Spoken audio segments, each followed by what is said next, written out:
Deixa eu ativar o áudio aqui no Zoom. Tudo bem com vocês? Deixa eu avisar no Telegram que a gente está ao vivo.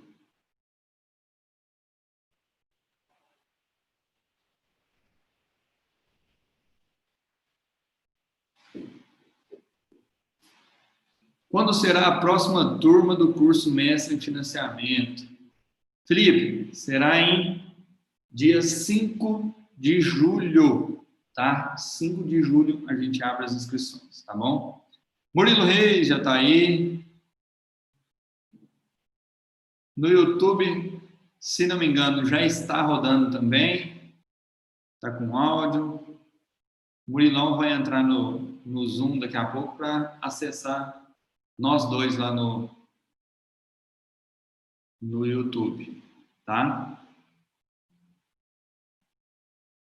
O Murilão está fazendo os últimos ajustes lá para conseguir acessar o Zoom e aí ele entrar também na página do YouTube, beleza? Olha só, nessa live de hoje a gente vai falar sobre orçamento para obra financiada, tá bom? Orçamento para obra financiada. E a gente trouxe um convidado ilustre aí para falar sobre obra financiada, orçamento de obras, que é o Murilo Reis, que nada mais, nada menos do que dos melhores orçamentistas do Brasil. Boa tarde, Assomaral. Deixa eu ver o que ele mandou aqui.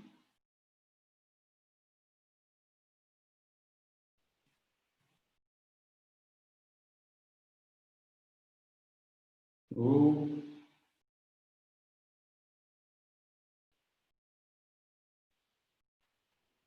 de bola.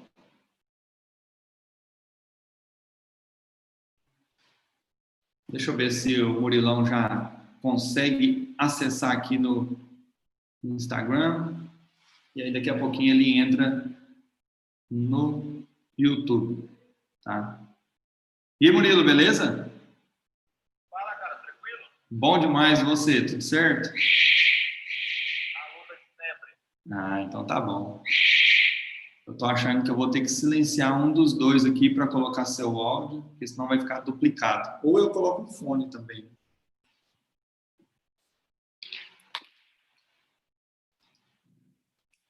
Conta dos dois aqui. E aí, como é que tá, cara? Como é que tá São Luís aí? Deixa eu só silenciar aqui também o computador para poder ficar um áudio só. Isso. Beleza, estamos aqui, cara, se recuperando agora aí dessa pandemia. Graças a Deus os casos estão diminuindo bastante aqui na capital. A quantidade de casos muito grande no interior. Então nós já estamos começando a retomada aí das atividades de maneira geral aí, comercial. Legal, legal. Aí tinha dado o lockdown, né? Aqui deu lockdown 10 a 15 dias, mas foi muito bom, porque com isso baixou bastante os casos depois do lockdown. Entendi. O pessoal que está no YouTube, me fala se o áudio está ficando duplicado ou não. Porque daí, se estiver ficando duplicado, eu dou um jeito aqui.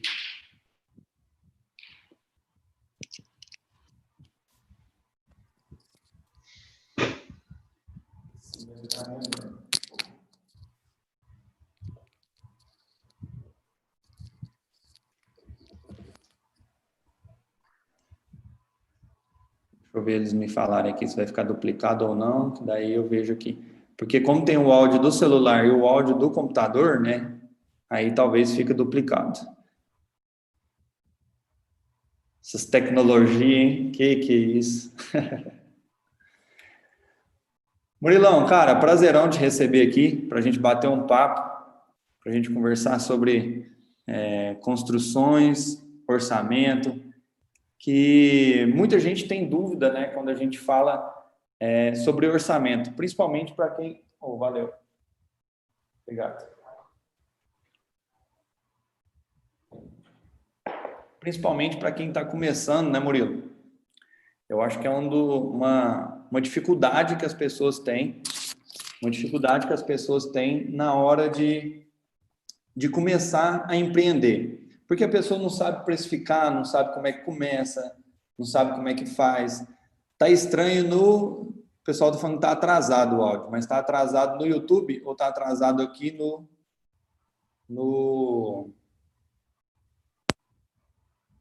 Vamos ver agora. Vamos ver se vai melhorar. E aí, Murilo, eu passei por isso, cara. Eu passei por uma dificuldade. Que é... Na hora que eu saí da faculdade, eu falei, cara, e agora? Como é que eu faço um levantamento quantitativo? Como é que eu faço um orçamento de obra? Como é que eu vou dar preço para o meu cliente? Será que o preço que eu estou dando aqui vai funcionar? Vai me dar lucro ou não? Né? O que você tem para falar para quem está nessa etapa, nesse começo assim, de carreira, para começar a empreender e quer começar no mercado? Bem, inicialmente as pessoas precisam entender que para que eu possa fazer um orçamento, eu tenho que ter um bom projeto, tá certo? Então, a chave de todo bom orçamento é ter um bom projeto.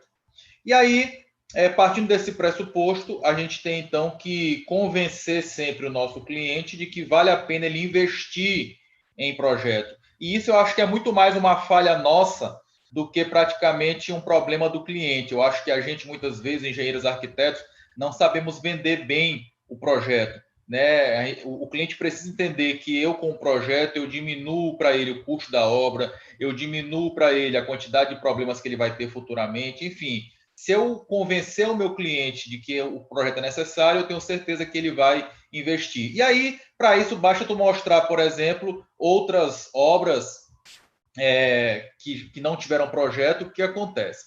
E aí, depois que eu tenho esse projeto, eu preciso começar a compor os custos. E aí vai uma grande diferença, porque é o seguinte, são poucas as faculdades que ensinam você a fazer um orçamento como deveria. E até porque, na maioria das faculdades, sequer tem uma disciplina específica de orçamento. Geralmente, ela é um pedaço de uma outra disciplina, e aí tu vê ali algo muito superficial, né? O que não te torna capaz de fazer um bom orçamento. Mas aí vem um outro problema, que ainda que você aprenda na faculdade ou estude por livros, a maioria dos livros e dos cursos, enfim, que você tem que fazer, você aprende a fazer o orçamento como se fosse para uma obra pública, onde eu levo, por exemplo, em consideração o custo da mão de obra com todos os encargos sociais, trabalhistas, etc. e tal, o que é muito diferente desse jovem que está saindo da faculdade e quer empreender, seja fazendo uma pequena reforma, seja partindo, como no teu caso aí, para construir uma casa financiada.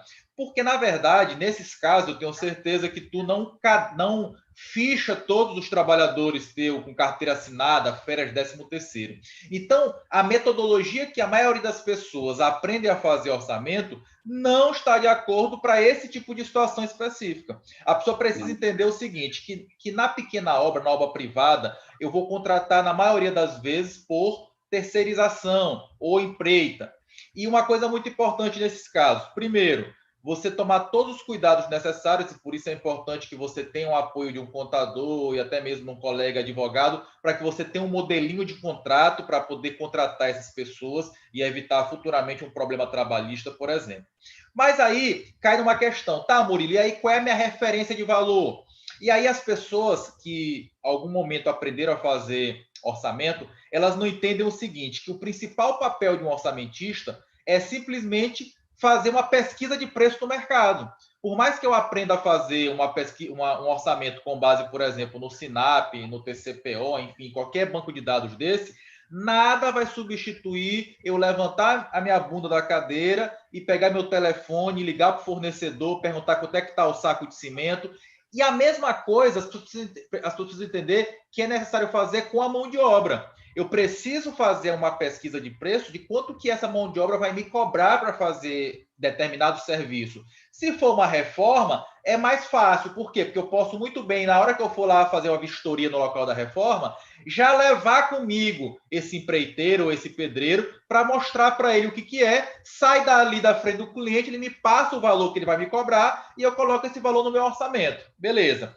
Já no caso de uma casa, por exemplo, já existem pequenas empreiteirazinhas que já estão fazendo a casa como um todo, pacote fechado. E aí é muito importante que, primeiro, você pegue referência dessas empreiteiras, desses profissionais, desse mestre de obra, que já leva a sua equipe, né? E também você precisa fazer uma pesquisa de preço, quanto é que ele realmente vai te cobrar por metro quadrado. E isso varia muito no Brasil. Por exemplo, eu que vou muito perguntando por aí, eu já vi, por exemplo, locais que eu pago R$ 350 no metro quadrado da casa pronta. Né? Eu entrego o terreno para o cara e o cara vai me construir a casa lá, né? Com R$ 350 no metro quadrado, ele dando toda a mão de obra. Tem locais que já aumenta para 450, então essa pesquisa de preço é muito importante. Agora, só para finalizar esse assunto, é muito importante que você entenda, você enquanto profissional aí que está saindo da faculdade e que está começando, por exemplo, a fazer as casas financiadas, que isso não exime a tua responsabilidade de gerenciar essa obra. Tu não pode simplesmente largar na mão do empreiteiro e, pronto, contratei, posso ir para casa e posso tirar minhas férias, enfim. Não, porque muitas vezes esse cara, ele não conhece a boa técnica de fazer o serviço. E aí, se tu não tá no pé dele para ele fazer da forma como é a correta, lá na frente, quando der os problemas de manifestação patológica, o cara vai tirar o corpo dele fora. Então, tu tem que estar lá no pé dele para ele fazer tudo conforme os conformes, tá certo? Então, na verdade, o que vai fazer com que eu faça um bom orçamento é uma boa pesquisa de preço. Show de bola. E além disso, além dessa questão aí de dar uma manifestação patológica ou não, se deixa tudo na responsabilidade do pedreiro, do empreiteiro, seja de quem for, acaba que talvez ele vai desperdiçar material, ter mais retrabalho, vai começar a atrasar o cronograma da obra e isso impacta diretamente também no orçamento da obra, no cronograma, na evolução da obra, né, por exemplo? Então tem que prestar muita atenção em relação a isso também. E assim, e também tem a questão também do teu próprio marketing, né? Porque, tipo assim, o teu cliente, quando te contrata, ele quer te ver na obra porque tu é o responsável técnico, né? E assim, o fato da tua obra ter um padrão de qualidade, que independente se você contratar um empreiteiro A, B ou C, a tua qualidade tem que ser a mesma. E isso eu só garanto se realmente eu tiver ali alguém para tomar o pulso da obra, tá certo? Olha, eu estou te contratando para tu fazer essa empreitada para mim, só que tem que ser de acordo com a minha metodologia de execução. Então, o cara, mas eu faço há 30 anos assim. Mas tu faz há 30 anos errado, vamos fazer o certo aqui, né? E é para isso que a gente estuda, para poder aplicar a boa técnica. A gente não pode confiar 100% nesse empirismo do eu sempre fiz assim e nunca deu problema. Às vezes ele sempre fez assim, sempre deu problema, mas não é ele que vai consertar depois. Nunca é chamado para consertar depois, né? Ninguém nunca chegou para ele e deu um feedback, tá ficando errado, não é isso que é assim que funciona, né? Acontece muito. E quando a gente é um profissional, engenheiro, arquiteto, técnico de edificação, a gente tem uma responsabilidade sobre a execução.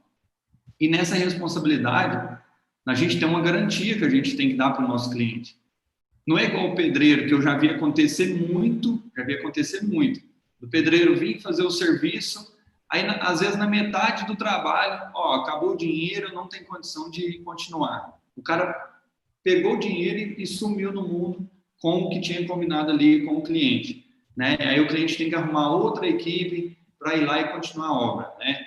Quando eu estava começando, uma das obras que eu peguei foi assim, foi terminar uma reforma que uma equipe de pedreiro tinha abandonado. Só que aí, na hora que eu fui dar o orçamento, a cliente falou assim, não, mas está muito caro.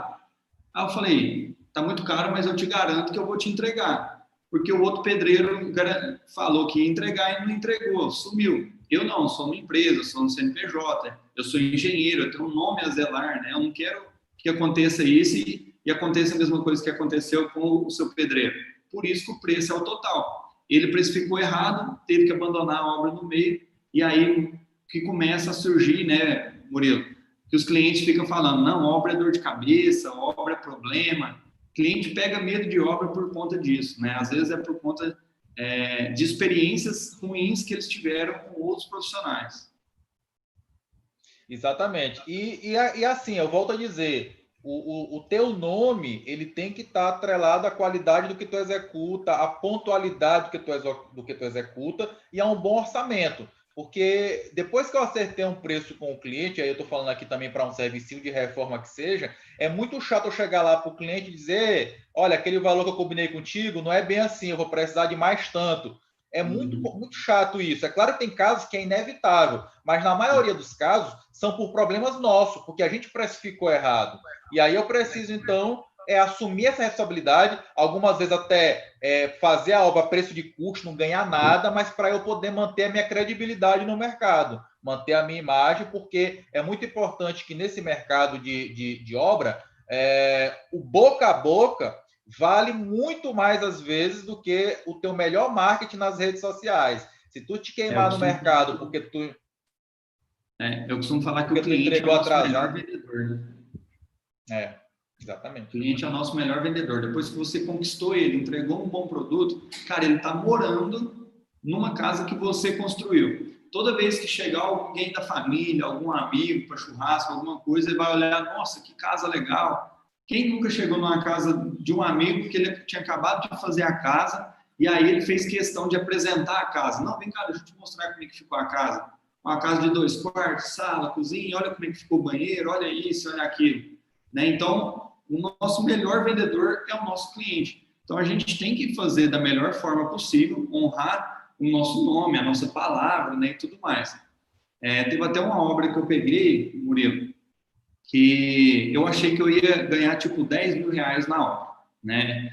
E aí, nessa obra, era pavimentação de uma quadra, né? E aí, era para ter sido 8 centímetros de concreto, que foi o combinado e contratado. Só que, por conta do nível, do terreno e tudo mais, eu não pude acompanhar e concretou com 11 centímetros. E aí, precisou de mais concreto, chamou o concreto e tudo mais. E aí, esses 11 centímetros, que aumentou de 8 para 11, 3 centímetros, cara, comeu meu lucro ali praticamente, entendeu? Pela metade, meu lucro foi embora. E eu quase, nessa obra, eu tive que tirar do bolso para poder executar. Mas eu já fiz obras que eu tive que tirar realmente do bolso. Falei, não, vou honrar essa obra aqui, porque quem sabe mais na frente essa pessoa me indica para outra pessoa e aos poucos a gente recupera o prejuízo, né? E acontece, né? Erros de orçamento, erros de execução. Olha para você ver, o detalhe, de 8 centímetros para 11 foi erro na execução. Se eu tivesse seguido exatamente o meu orçamento, eu tinha tido lucro normal. Mas essas coisas que vai mudando durante a execução da obra pode ir tirando dinheiro do lucro ali, né? Exatamente. Isso é o que eu chamo de perda invisível, né? A perda invisível é aquela que tu não consegue enxergar onde tu perdeu o dinheiro, né? E essa é a questão da má execução, porque, tipo assim, esse detalhe aí, tu teve o trabalho de algum momento ir lá e medir que deu 11 centímetros, mas às vezes numa edificação, tu nem mede. Então, eu calculei aqui o volume de concreto dessa laje na ponta do lápis, e faltou 2 caminhões que eu tive que pegar a mais. Aí tu não entende. Você, eu errei a conta. Às vezes não é que tu não errou a conta, é que às vezes o escoramento cedeu, ali que era para ficar com uma lajezinha de 6 centímetros ou de 8 centímetros, ficou com 10, 11, 12. E aí tu tem um gasto muito elevado, né, desse tipo de insumo. E sem contar que, tipo assim, tem alguns casos que esse gasto leva a outros. Porque, por exemplo, se a minha laje ficou irregular, com camada local ficou 10 centímetros, outro 8, outro 11, na hora que eu for nivelar e botar o piso, eu vou precisar de mais massa, entendeu? Então, uma coisa vai levando a outra. Então, duas coisas são fundamentais acompanhar a execução, né? E a outra coisa muito importante, que às vezes também, nesse caso aí que tu deu, não sei se aconteceu contigo nesse exemplo, uma outra coisa também que o orçamentista precisa entender ao fazer o seu preço, é que ele não tem como fazer orçamento de qualquer tipo de obra através de foto, através de imagem de internet, de Google Maps, etc. Ele tem que ir no local da obra para olhar, porque algumas coisas você precisa entender. Primeiro, que às vezes o cliente fala para ele, olha, só 8 centímetros, mas tu chega lá no local, o terreno está todo desnivelado. Não, peraí, aqui não é só 8 centímetros, eu preciso primeiro regularizar e tal. E aí tu começa a perceber que não era só aquilo que o cliente estava dizendo que era. Uma outra coisa importante é que na foto, muitas vezes, numa foto não consegue mensurar o tamanho daquilo, então tu tem que ir lá para medir. E sem contar que uma coisa muito importante, tu tem que saber se naquela tua região tu tem os insumos necessários para executar a obra. Por exemplo, será que eu vou computar aqui no meu orçamento um concreto feito bombeado? Mas será que naquele povoado, naquele município onde eu vou executar, tem empresa para me fornecer isso? Às vezes nem tem. Então, se eu não vou no local fazer uma pesquisa, olhar o acesso à obra, eu posso ter seríssimos problemas. Exatamente. É uma série de fatores aí que a gente tem que considerar na hora de fazer o orçamento, né? Uma coisa que o pessoal me pergunta muito, Murilo, até recebi essa pergunta hoje, em relação ao BDI, né? A gente já até conversou sobre o BDI na planilha PFUI, né, e tudo mais. Até tem um bônus do Murilo lá no curso Mestre em Financiamento, ensinando como é que preenche a planilha PFUI e tudo mais. E aí uma das dúvidas é como é que eu coloco o BDI na planilha PFUI, né? Porque a gente sabe que não existe um item lá na planilha, escreve, BDI, qual que é o seu BDI aqui? E aí vai dar o valor final, né? Dá o seu parecer aí sobre esse assunto. E foi até uma pergunta também de um colega que eu li agora há pouco aqui nos comentários, que ele perguntou como é que eu preencho lá os valores das etapas, né? E aí o que acontece? Eu tô até escrevendo um livro de orçamento onde eu explico exatamente o seguinte, que existem 2 orçamentos. O teu orçamento interno, né, que eu vou fazer aqui para mim, e tem o orçamento que eu vou passar para o meu cliente, ou que eu vou, por exemplo, usar o meu orçamento interno para preencher a planilha que foi, certo? Então, por exemplo, eu vou pegar aqui e vou computar o custo de cada serviço da minha obra, né? E aí eu posso utilizar, por exemplo, as composições de custo unitária, só com aquele detalhe que a gente já comentou anteriormente, que eu preciso, no caso, quando eu vou empreitar a mão de obra, né? Eu preciso pesquisar o preço tanto da mão de obra quanto do material, que é diferente de eu pegar o valor, por exemplo, que está lá no SINAP, que leva em consideração o profissional registrado em carteira de trabalho, etc. e tal.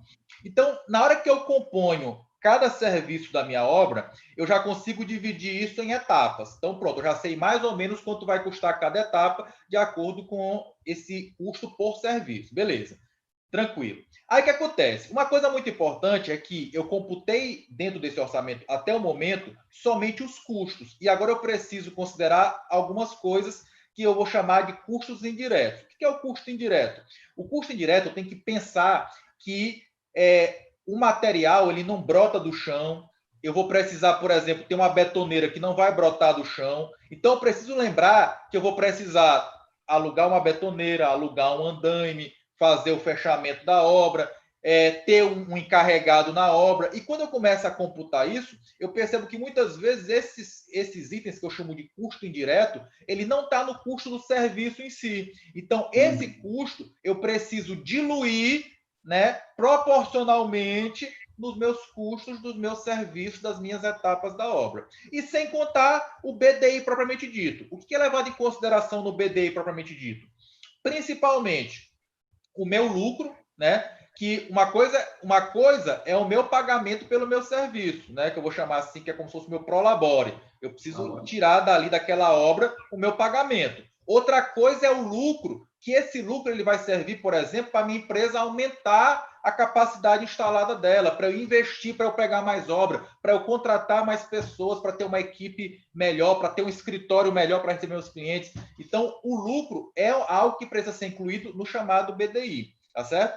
Uma outra coisa importante que as pessoas precisam pensar é o seguinte, e aí eu estou dando aqui esse genérico, porque pode ser para outro tipo de obra privada que não seja o financiamento. Uma outra coisa que eu preciso levar em consideração é o seguinte, eu vou precisar emitir nota fiscal do meu serviço? Se eu precisar emitir nota fiscal, eu também preciso computar o custo dos impostos que eu vou pagar, tá certo? Dentro do meu BDI. Beleza.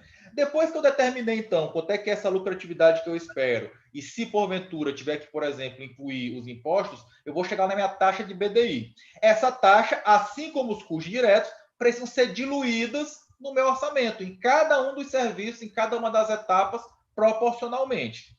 Aí nós vamos para a planilha, né, de financiamento.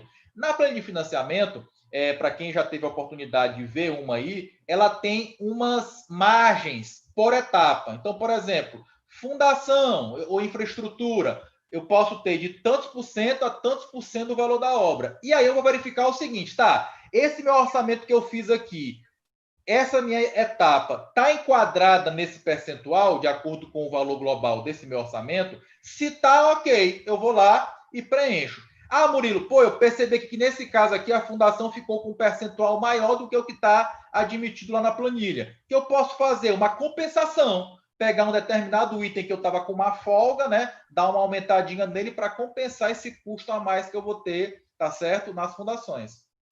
Exatamente. Essa questão aí do material brotar na obra que você falou, é até engraçado.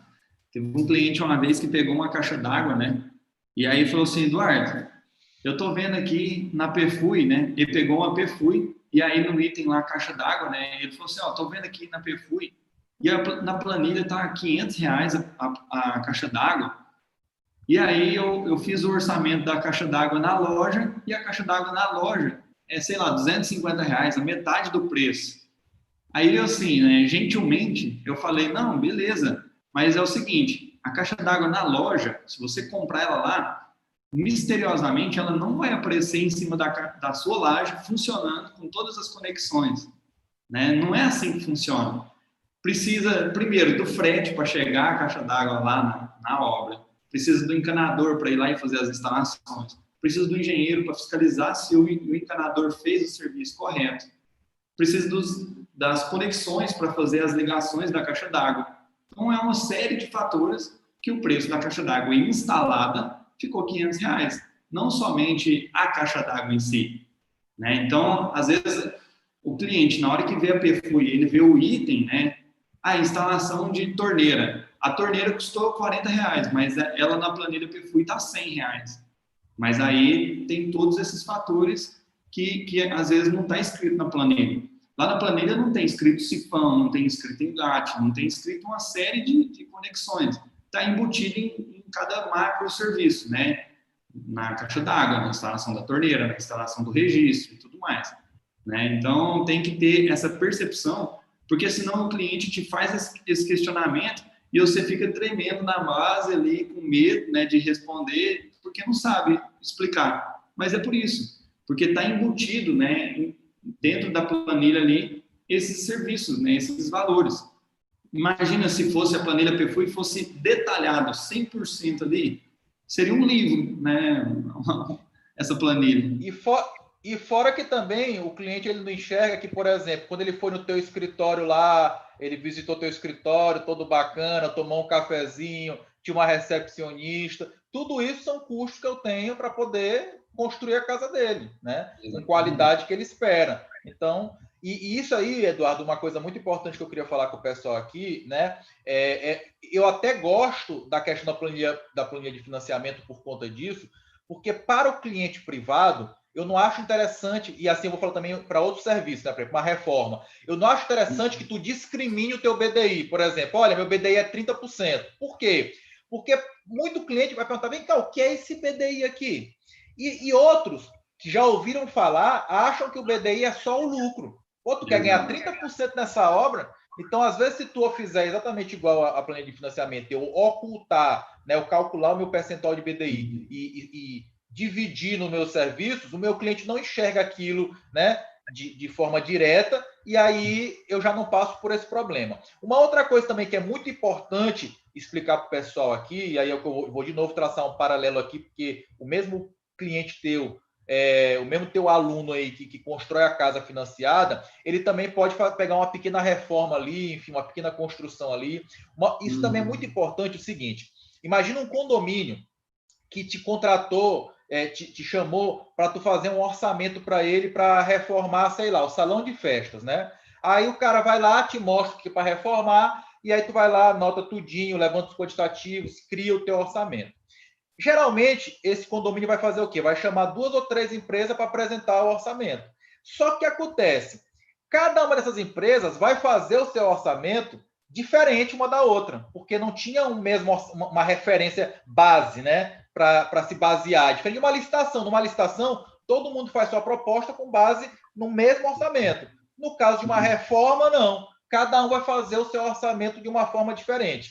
E aí, o que eu digo sempre para os meus alunos, para os meus clientes, enfim, é muito importante que no momento que você apresentar esse orçamento para o seu cliente, tu não corra aquele erro de mandar o orçamento por e-mail ou mandar o orçamento pelo WhatsApp. Por quê? Porque tu tem que apresentar para o teu cliente o que tu levou em consideração. Olha, tu pode até ter encontrado mais barato por aí, mas geralmente as pessoas não levam em consideração isso, que na minha proposta é levado em consideração, tá certo? Então, por exemplo, eu, Murilo, assim falo por mim, pessoa física, quando eu vou contratar qualquer serviço aqui para casa, por exemplo, fiz essa estante aqui planejada e tal, para poder botar meus livros, dificilmente eu faço com o cara mais barato.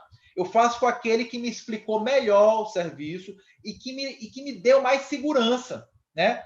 Por quê? Porque eu não quero contratar um preço barato que o cara, em vez de fazer o serviço em 15 dias, demore um mês, que o cara cria o maior problema aqui em casa. Eu quero aquele que venha, faça o serviço no prazo correto, que me dê pouca dor de cabeça, que é aquele exatamente que tu falou sobre o cliente. Isso. Que o cliente às vezes fica com medo de obra por conta disso, porque pensa na dor de cabeça. E o que eu não quero exatamente é ter a dor de cabeça. E o que eu não quero que o meu cliente tenha é que ele tenha dor de cabeça. Então, na hora que eu vou e apresento para ele, discrimino o que realmente estou levando em consideração, isso gera uma credibilidade que muitas vezes eu vou pegar aquela obra mesmo sem ter o preço mais barato, porque eu gerei a credibilidade. Exatamente.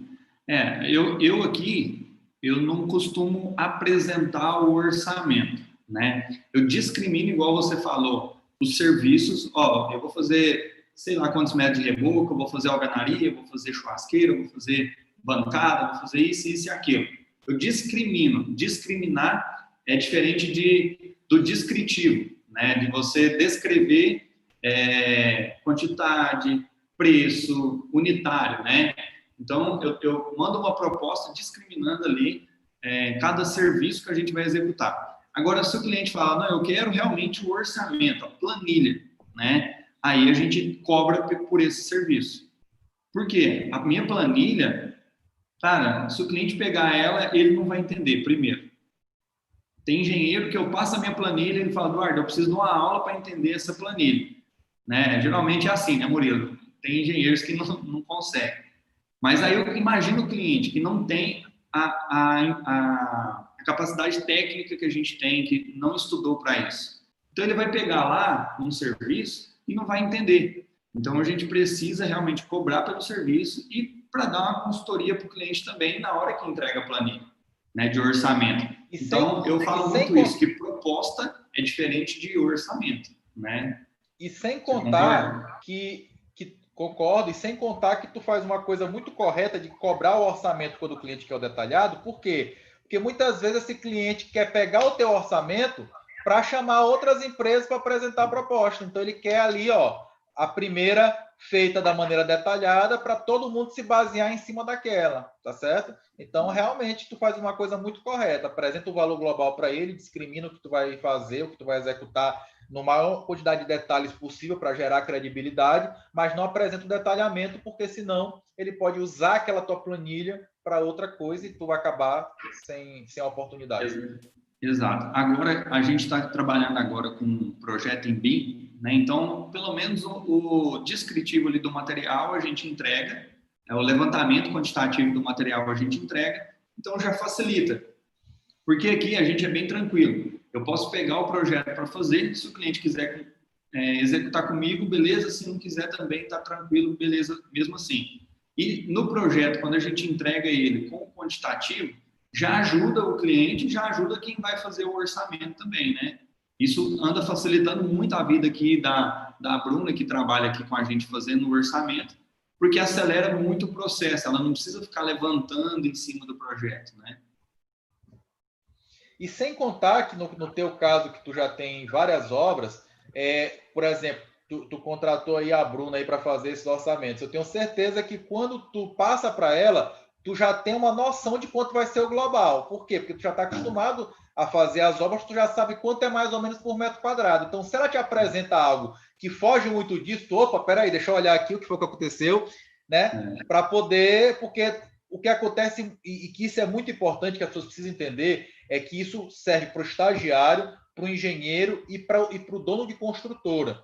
Eu preciso saber quanto que realmente eu gasto em cada obra. Eu conheço muita empresa aí que executa a obra, mas não tem nenhum controle de quanto ela está gastando. Aí, no final, ela não sabe se teve lucro, se teve prejuízo. Tem empresa que entra em falência e não sabe nem por quê. E vou só te dar um exemplo aqui, Eduardo.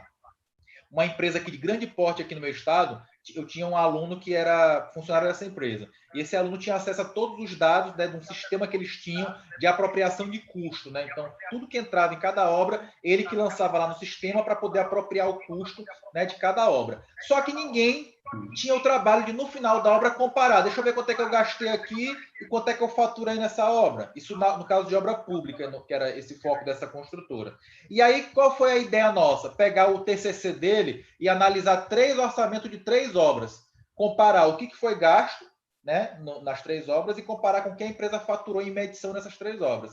A hora que a gente descobriu que em 2 obras ele teve lucro de 50%, né? E isso a gente tem como explicar por conta de N fatores que não vai dar para a gente falar aqui na live, porque que geralmente uma obra é tão lucrativa. Mas na 3ª obra ele teve prejuízo. E aí, pô, o que aconteceu?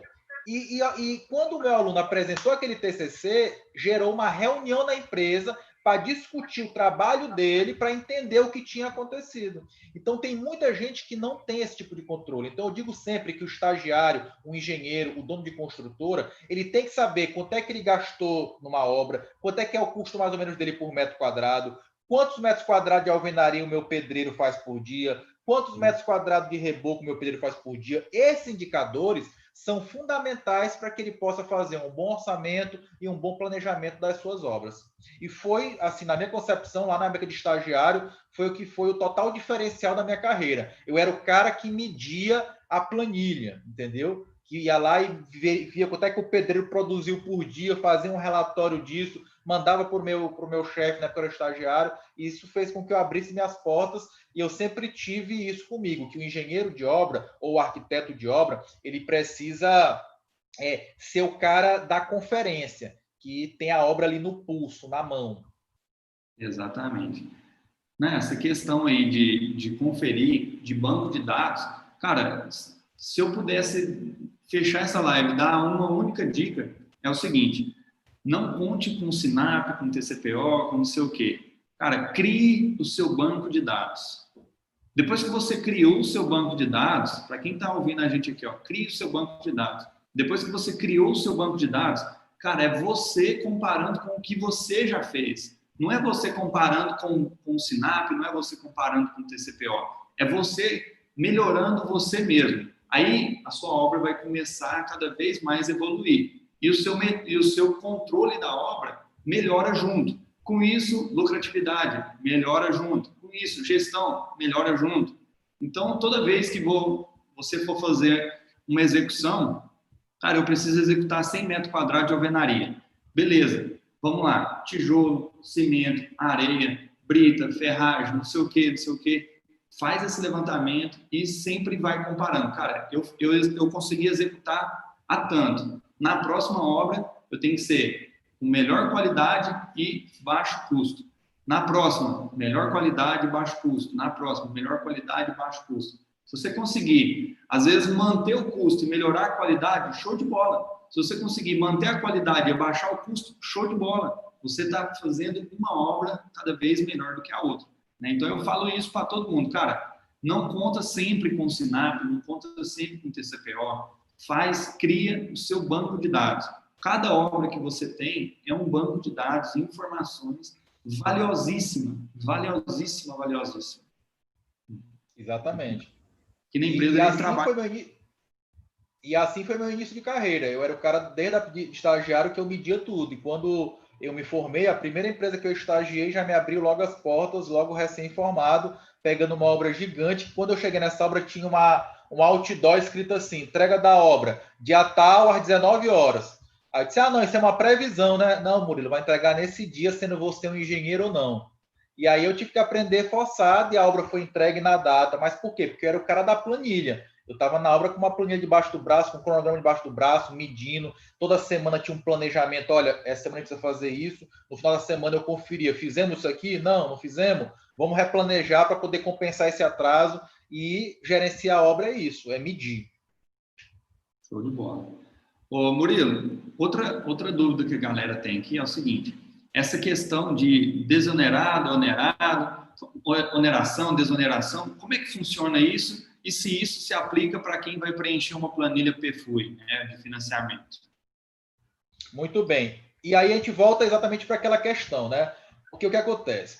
Quando eu contrato um trabalhador com a carteira de trabalho assinada, em cima da minha folha de pagamento dos meus trabalhadores com carteira assinada, eu preciso pegar uma parte desse valor em cima dessa folha e poder pagar o INSS. É a chamada contribuição patronal, tá certo? Isso equivale a 20%, tá certo, do salário do teu trabalhador. Então, por exemplo, se tem um trabalhador que ganha R$ 1.000, tu vai pagar para eles R$ 1.000, em cima desses R$ 1.000, tu vai tirar mais 200, esses 200 aqui tu vai pagar o INSS, tá certo? É assim que funciona quando eu tenho um trabalhador com carteira assinada. Mas isso aqui eu dei só uma das contribuições que tu tem que pagar. Tem que pagar também FGTS, SESI, um monte de coisa. Só para vocês terem uma noção, quem não conhece obra pública aí, e obra que é feita com um trabalhador com carteira assinada, isso pode dar mais de 100% do salário dele. Só esses custos a mais que tu tem. É como se o seguinte, eu contrato um cara na carteira de trabalho para ele ganhar R$ 1.000, ele vai ganhar menos de 1.000, porque vai ter os descontos, né? Só que para mim, que sou empregador, ele vai custar mais de 2.000, porque eu vou pagar 1.000 para ele e 1.000 e pouco só desse monte de coisas que a legislação impõe para a gente.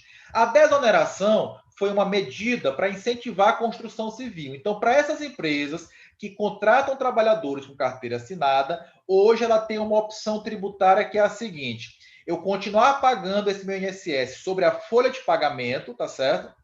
E aí todo mês eu vou tirar 20% da minha folha e vou pagar para o INSS, ou pagar 4,5% sobre o valor total da obra, tá certo? Isso no caso de obra pública é como se eu fizesse o seguinte: toda medição que eu faço, eu preciso emitir uma nota fiscal, e aí a cada nota fiscal que eu emitir, eu vou tirar 4,5% e vou recolher para o INSS. Então, eu substituo. E aí eu tenho que ver qual que vale mais a pena. Vale mais a pena eu pagar 20% sobre todo o custo que eu vou ter com mão de obra na minha obra inteira, ou pagar 4,5% do valor bruto da obra?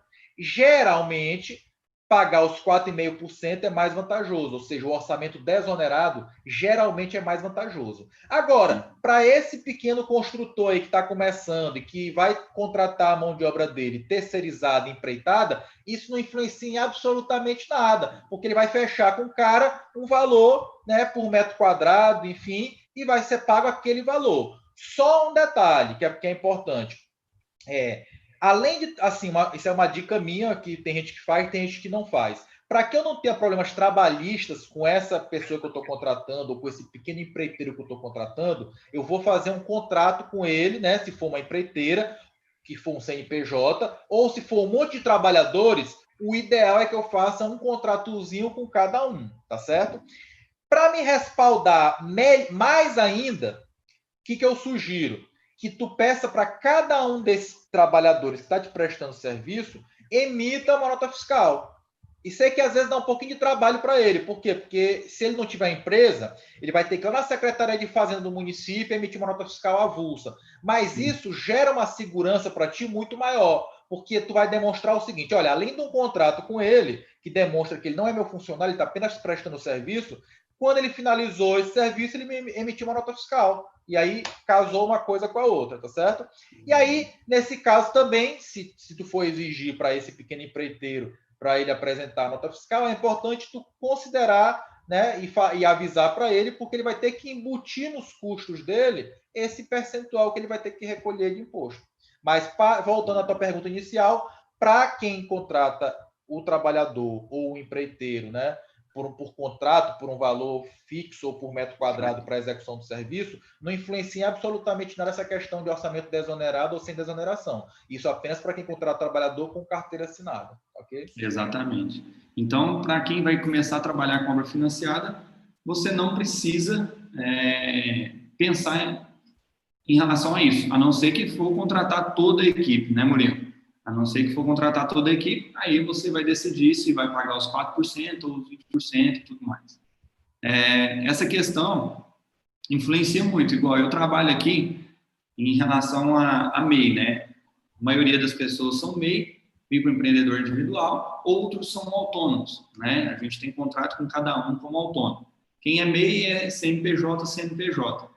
E essa forma é totalmente legalizada, né? Que as pessoas têm muito medo, né, Murilo? Ah, mas isso aí está dentro da lei, isso aí funciona, isso aí dá certo. Cara, é legalizado. Eu posso contratar um cara como autônomo, sem CPF mesmo, para ele trabalhar para mim, para executar um serviço. Não necessariamente todo o serviço que ele vai fazer, eu preciso assinar a carteira dele. Não, ele vai construir uma casa para mim, beleza, nós vamos fazer um contrato de autônomo. Mas aí tem uma série de detalhes que tem que ser orquestrado, porque se você exigir, por exemplo, o cumprimento de horário, né? Ó, você tem que chegar às 7 horas e sair às 17. E aí já se enquadra em carteira assinada. Então, tem várias coisas que precisa ser orquestrada na hora que vai contratar uma pessoa, ou autônomo ou MEI, né? Você tem que estar com a sua visão no serviço que ele vai executar, na meta que ele tem que atingir, e não no cumprimento do horário, né? É mais ou menos esse pensamento aí. E sem contar que é muito importante para esse pequeno construtor que está começando agora, ele saber o seguinte, e eu falo isso para todo mundo, inclusive também quem vai trabalhar com consultoria em licitações, coisas até maiores, que é muito importante entender que a gente não é autossuficiente em tudo. Então é muito importante que tu tenha o auxílio sempre de um contador, tá certo? Para que ele te ajude nesse tipo de situação e vai te evitar um monte de problema, né? Até mesmo pagar imposto demais, enfim. Então, um bom contador, quando você começa a fazer os seus serviços, é muito importante para que você tenha uma segurança maior. Exato. Além do contador, recomendo um advogado, né, para fazer os contratos, né? Porque, cara, a pior coisa que pode fazer é você pegar um contrato na internet aí de 2 folhas e aí usar esse contrato. Teve uma vez, Murilo, que eu peguei uma obra, se não me engano, foi de mais ou menos 30 mil reais. E aí eu peguei e fiz um contrato. Peguei o contrato na internet, levei o contrato para essa empresa e a gente assinou o contrato. Eu recebi, acho que 15 mil de entrada, os outros 15 mil na hora que acabasse o serviço. Só que o que aconteceu? Essa empresa, esses 30 mil era só de mão de obra. E aí essa empresa ficou responsável por comprar o material. Eles não compravam, eu ia lá, ajudava a fazer a lista de material, não comprava. Foi passando o tempo, 1 ano depois, eles me ligam. Eduardo, vem aqui que a gente precisa conversar com você. Cheguei lá, eles falaram, olha, a empresa vai fechar, a gente não vai executar mais esse serviço, e aí a gente quer que você devolva o dinheiro. Eu falei, não, mas vamos olhar no contrato se tem alguma multa, né? Olhei no contrato lá, não tem multa no caso de descumprimento das cláusulas. Eu falei, nossa, tive que devolver da noite para o dia 15 mil reais. Né? Porque 15 mil na conta você vai deixar parado ou você vai investir? Você gasta o dinheiro, investe, faz as coisas, né? E aí a gente pegou o dinheiro, investiu e tal, mas ainda bem que na época que aconteceu isso, a gente já estava estruturando a empresa e na mesma semana a gente foi lá e pagou esses 15 mil.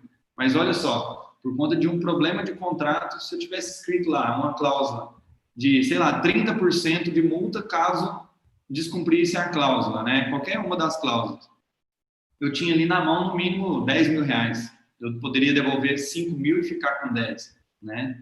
Então, olha só a importância de um bom contrato. E aí as minhas advogadas falam muito assim, Murilo, o problema não é o que está escrito no contrato. O problema é o que não está escrito no contrato. Porque daí é isso. O que não está escrito é interpretativo, né? É interpretativo. Cada um pode interpretar de um jeito, o juiz pode interpretar de outro, e aí vai virar aquela bagunça judicial que a gente conhece, que demora anos e anos para se resolver. Então, tenha contratos muito bem feitos, né? É extremamente importante isso. Exatamente. E aí, só para poder o pessoal entender, que teve gente também perguntando sobre licitação aqui, existe uma pequena diferença do contrato privado e do contrato público, né? No contrato privado é aquilo que o Eduardo falou. Tudo aquilo que não é proibido, eu posso fazer. E no caso do contrato de obra pública, eu só posso fazer exatamente o que está escrito. Não tem, saiu dali, não tem conversa. É o que está escrito ali. Então, às vezes, a gente precisa realmente desse apoio jurídico, tanto para elaborar os nossos contratos, quando a gente for, por exemplo, prestar um serviço privado, mas se porventura alguém aqui também estiver querendo se aventurar no ramo das licitações, eu preciso de um advogado para me ajudar a ler o edital e o contrato para saber se ali não tem uma cláusula que possa vir a me gerar problema futuro. E aí, se for o caso, eu nem participar da licitação, porque pode ser que seja uma bomba ali que eu estou assumindo ao assinar aquele contrato. Então, isso é muito importante realmente. Exatamente. É isso aí. Galera, alguma pergunta aí para o Murilo, para mim? Já estamos chegando ao final da live. A galera tem muita dúvida sobre questão de orçamento, sobre início de obra, sobre execução ali de planilha, né? Que dia que é a nossa live lá, Murilo? Tem uma live com Isso, seus alunos. eu ia falar agora. Só lembrar para o pessoal que está aqui, que é aluno lá do meu curso de orçamento de obras e licitações, o Método Elite, que no dia 29, na próxima segunda, vamos ter uma aula fechada, exclusiva, com o Eduardo Augusto para falar sobre financiamento, né? Porque, afinal de contas, muita gente lá está começando também a querer construir obra financiada e surge muitas dúvidas. De vez em quando, como eu não tenho essa expertise toda, porque eu trabalho na Caixa, no setor de obras públicas, aí quando surge uma dúvida que eu não sei, eu vou lá no Eduardo, me explica isso aqui, Eduardo me explica, eu repasso para a galera. Aí eu disse, não, quer saber de uma coisa? Vamos fazer logo uma aula fechada com o Eduardo, que aí vocês perguntam tudo e a gente consegue resolver isso daí. Show de bola. Depois a gente pode arrumar uma aula também para os meus alunos aqui do financiamento, para a gente esmiuçar mais essa questão aí do orçamento, que a galera tem muita dúvida também. Bom, deixa eu ver se a galera está mandando dúvida aqui. Olha só, na semana que vem, Murilo, eu vou fazer um workshop, que é o workshop Mais Obras, que eu ensino mais como é que funciona esse mundo das obras financiadas, né? Porque é um mercado que ainda é pouco explorado, né? Pouca gente realmente conhece, de fato, como é que funciona, como é que faz para começar a obra financiada. Então, na semana que vem, de segunda a domingo, a gente vai ter aulas para falar sobre obras financiadas. Então, quem está assistindo aqui, vai lá no meu perfil, na bio do Instagram, e cadastra lá no seu e-mail, seu nome, para você receber todo o conteúdo e lembrete das aulas da semana que vem, né? Tem que se cadastrar para participar desse workshop, beleza? Ó, tem gente perguntando quando é a próxima turma. Aí, no final do workshop, a gente vai abrir a turma do Mestre em Financiamento no dia 5/7, tá? Dia 29 tem aula para os alunos do Murilo Reis. Como fazer o quantitativo para poder fazer o orçamento?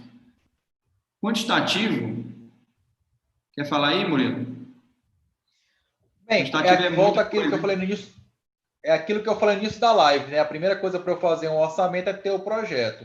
E aí eu preciso ter a habilidade para poder extrair do projeto os serviços que eu vou precisar e também levantar os quantitativos. Então, por exemplo, eu vou interpretar lá, olha, que vai ter uma alvenaria. Eu vou medir o perímetro, multiplicar pelo pé direito. Importante saber se tu vai considerar vão ou não, e isso vai depender de qual sistema de composições tu vai utilizar. Por exemplo, quem usa TCPO aprendeu que desconta só o que passar de 2 metros. Quem usa SINAP, o critério é diferente, tem que descontar todos os vãos. Então, levantar o quantitativo depende de eu saber ler os projetos. E aqui uma coisa que eu queria deixar só esse recado aí para o pessoal. Pessoal, ninguém é obrigado a saber tudo. Até hoje, eu, com 17 anos de formado, tem alguns tipos de obras que eu nunca tive lá dentro, que eu nunca executei. Então, eu tenho muito mais dificuldade de ler um projeto de algo que eu nunca executei do que de alguma coisa que eu já executei. Então, por exemplo, chega uma pessoa para mim e diz assim, Murilo, quero fazer um orçamento de uma obra portuária, tu faz para mim? Eu digo, faço. Só que o que acontece? Para poder ler o projeto, levantar os quantitativos, eu chamo um amigo meu, cara, bora fazer isso aqui junto, porque tu me ajuda a ler o projeto e levantar os quantitativos e eu faço o orçamento. Eu tenho que ter essa humildade no início de, pô, eu tenho dificuldade em ler projeto, eu vou chamar alguém que sabe para fazer junto comigo. Então, ler o projeto e levantar o quantitativo depende de eu saber interpretar os projetos, e isso vai ser muito mais fácil se eu já tiver estado dentro dessas obras. Então, a experiência de obra ajuda muito em levantar quantitativo. Realmente. Quando a gente vê muito claro isso, na hora que a gente pega um orçamento de uma pessoa que nunca teve em obra e um orçamento de uma pessoa que já esteve em obra. Por quê? Esse orçamento vai vir muito mais detalhado a nível de execução mesmo, tá? Detalhado a nível de execução. Então, quer ficar muito bom em orçamento? Começa a frequentar a obra também, né, Murilo? Não é só ficar dentro do escritório, não. Tem que frequentar a obra, ir na obra, aprender como é que funciona e tudo mais. Então, tem que criar essa habilidade de interpretar o projeto mesmo. Depois que os projetos são feitos, a gente passa por primeiro, né, passa por um setor aqui de orçamento e, ao mesmo tempo, passa por mim, porque eu faço aquela análise, não chega a ser uma compatibilização de projeto, porque eu não pego todos os projetos para fazer essa análise. E isso fica a cargo dos projetistas lá. Mas eu pego a planta da casa, da residência que eu vou executar, porque eu gosto de mentalizar a construção da casa primeiro na cabeça, para depois eu ir lá e executar ela. Então, a gente cria uma habilidade, o Murilo deve ter isso também, a gente cria uma habilidade de construir a casa na cabeça. Igual, o problema que eu tive lá na obra, que tem uma laje, não sei se você viu, Murilo, tem um muro de arrimo e tal, que eu fiz até uma live esses dias na obra, que a fundação ficou bem naquele buraco ali, e aí eu tive que fazer algumas adaptações para mim prolongar a fundação até na terra. Porque no fundo do lote, Murilo, tem uma laje, e aí tem uns 2 metros ali de vão livre, sem nada, sem terra, né? E aí para depois chegar ao solo. E aí eu tive que prolongar a execução da fundação naquele caso ali. E isso tudo já estava pensado na hora que eu estava estudando o projeto. Falei, nossa, aqui existe aquilo lá, vou ter que fazer isso, vou ter que furar a laje, vou ter que fazer tal coisa, tal coisa, tal coisa. Então, é extremamente interessante você ter vivência de obra para poder ser bom tanto em projeto como em orçamento também, né? Eu acho muito importante isso. E se tu esquece que ia ter aquele furo na laje, esquece de computar o trabalho que tu ia ter para fazer isso, tu tá deixando de botar custo no teu orçamento e lá na frente tu vai ter que arcar com esse custo, já que tu não considerou ele no teu orçamento. Então, por isso que essa vivência é importante. Exato. E aí a nossa planilha acaba ficando furada, o nosso cronograma furado, aí vai ter que antecipar a execução de algum serviço para poder compensar. Qual planilha vocês usam para criar o orçamento? Aí, cada pessoa desenvolve a sua própria planilha, né? Aqui no escritório a gente tem uma planilha, o Murilo provavelmente deve ter outra e tudo mais. Mas existem programas também, né? Orça Fácil, existem programas que fazem orçamento. Mas aí você está usando o banco de dados dele, ou do Sinap, ou do TCPO, ou de alguma plataforma que já mediu isso, né? Mas tu, mesmo no Orça Fácil, que é o que eu uso, tu pode criar lá as tuas composições e usar o teu banco de dados. Legal. Isso facilita muito e dá muito mais agilidade. Legal. 1 minuto para encerrar a live aqui. Murilo, queria agradecer demais a sua participação aqui com a gente. Conteúdo de extremo valor aí, falar de orçamento, falar de obra financiada. Galera que está começando aí, eu já tive muita dificuldade em relação ao orçamento, já fiz muita precificação errada, já tive prejuízo, já apanhei muito. E aí, a gente sabe que é a prática que leva à perfeição, né? A perfeição não existe, mas a gente melhora a cada dia. Mas brigadão, Murilo, pela participação aí. Tamo junto. Segunda-feira eu tô lá para dar uma aula para a galera lá sobre obra financiada. E é isso aí. Valeu, brigadão, galera. Abraço. Abração, vou encerrar aqui e daqui a pouco a gente encerra no YouTube também. Beleza? Valeu, Murilo. Valeu, galera. Grande abraço. Obrigado pela participação de todo mundo aí. Se inscreve lá no workshop e vai ser muito bacana lá. Beleza? Valeu. Tchau.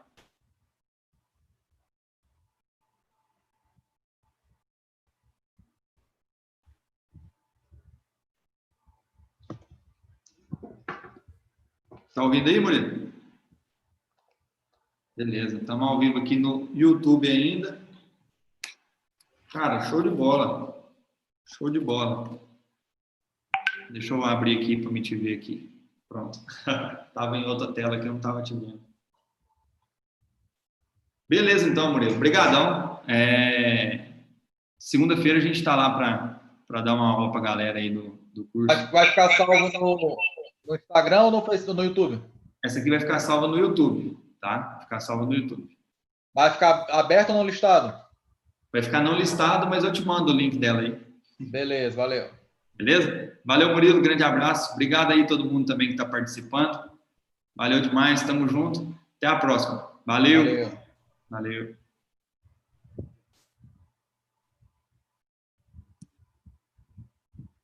Pronto.